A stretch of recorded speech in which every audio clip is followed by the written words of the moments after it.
കോട്ടയത്ത് ചാഴികാടൻ ഉറപ്പായും വിജയിക്കുമെന്ന സിപിഎമ്മിന്റെ കണക്കുകൂട്ടൽ. തെരഞ്ഞെടുപ്പിന് ശേഷം താഴെത്തട്ടിൽ നിന്നും ലഭിച്ച കണക്ക് പ്രകാരം LDF സ്ഥാനാർത്ഥി വിജയിക്കുമെന്നാണ് വിലയിരുത്തൽ.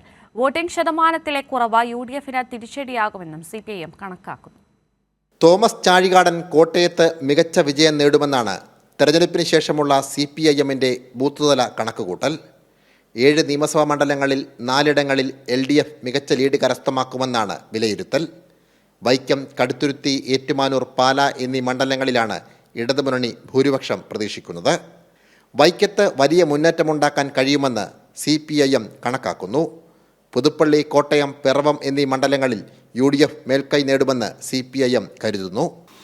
1,00,000-ലേറെ വോട്ടുകൾക്ക് കോട്ടയം മണ്ഡലത്തിൽ ജയിക്കുമെന്നാണ് ബൂത്തുകളിൽ നിന്നുള്ള ആളുകളുടെ അഭിപ്രായങ്ങൾ സമാഹരിച്ചപ്പോൾ നമുക്ക് കണ്ടെത്താനായത്.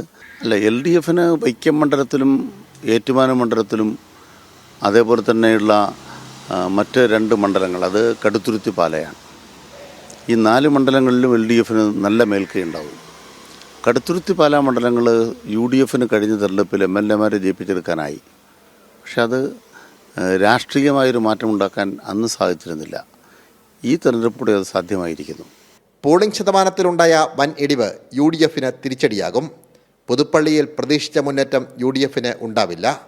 കോട്ടയത്ത് ചാഴികാടൻ്റെ വ്യക്തിബന്ധങ്ങൾ വോട്ടായി മാറിയാൽ വലിയ ഭൂരിപക്ഷവും CPIM പ്രതീക്ഷിക്കുന്നുണ്ട്. സാംജിത് ആർപ്പുക്കരയ്ക്കൊപ്പം സനോജ് സുരേന്ദ്രൻ, കൈരളി ന്യൂസ്, കോട്ടയം.